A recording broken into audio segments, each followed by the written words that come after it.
मैं मनोज सक्सेना और from Saxena GSM college of advance education Bewar के डिजिटल चैनल पर आपका हार्दिक अभिनंदन करते हैं।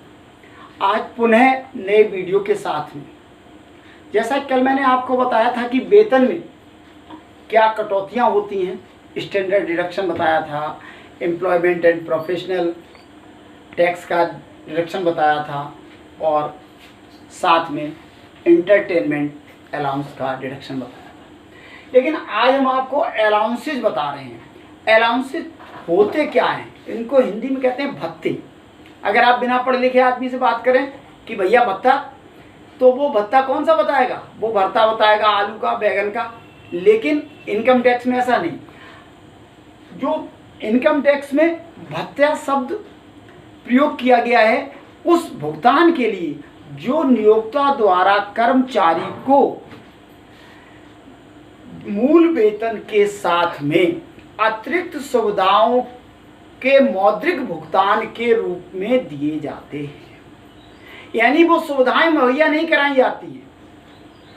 जैसे मकान नहीं दिया गया लेकिन मकान किराया भत्ता दिया गया, ठीक है। अगर कहीं हिल एरिया में उसकी पोस्टिंग है पहाड़ी क्षेत्र पर, तो उसे पहाड़ी क्षेत्र भत्ता दिया, हिल एरिया अलाउंस दिया गया। तो इस तरह से अलाउंस वो है जिसमें कर्मचारी को बेसिक सैलरी के साथ ही कुछ सुविधाओं का मौद्रिक भुगतान प्राप्त होता है और कुल मिलाकर सकल वेतन कहलाता है, ठीक है। अब भत्ते तो आपने समझ लिया कि भत्ते क्या होते हैं, लेकिन भत्ते होते कितनी तरह के? ये भी तीन भाई हैं। जैसे टेंस तीन भाई हैं, सुबह कौन कौन से? प्रेजेंट, पास्ट और फ्यूचर। ठीक ऐसे ही ये भी तीन भाई हैं। पहले हैं यानी तीन तरह के, तीन भाई से मतलब तीन तरह के। फुली टैक्सेबल अलाउंसेज जो पूरी तरह से पूर्ण त्याग कर योग्य भत्ते। दूसरे फुली एग्जेम्प्टेड अलाउंसेज जो पूर्ण त्याग कर मुक्त भत्ते। और तीसरे partly taxable and partly exempted जो कैसे होते हैं? अंश त्याग कर मुक्त होते हैं और अंश त्याग कर योग्य होते हैं। यानी एक सीमा तक कर मुक्त हैं, उसके बाद जो शेष अमाउंट होगा वो कैसा होगा? वो हमारा टैक्सेबल होगा और सैलरी में जोड़ा जाएगा। अब मैं आपको एक चीज और बता दूं कि लोग जब अपना देखते ही वेतनमान, पे स्केल क्या होता है?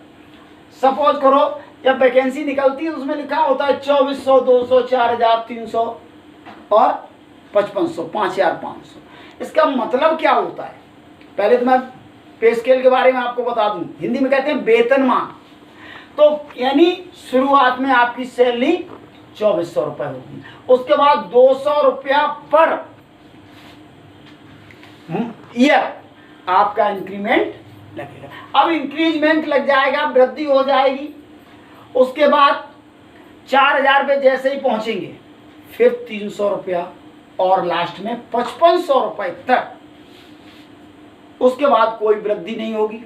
लेकिन ये आपके जो अलाउंसेज हैं वो कम भी हो सकते हैं, ज़्यादा भी हो सकते हैं। ये आपकी परिस्थितियों के ऊपर निर्भर करता है कि कर्मचारी कहाँ पर उसकी पोस्टिंग है, नियुक्ति कहाँ पर है, क्या सरकार की या नियोक्ता की नीति है इत्यादि। तो आपने भत्ते समझ लिए, वेतनमान समझ लिया। अब मैं आपको एक एक चीज क्लियर करके बताऊंगा डीपली कि फुली टैक्सेबल अलाउंस क्या है।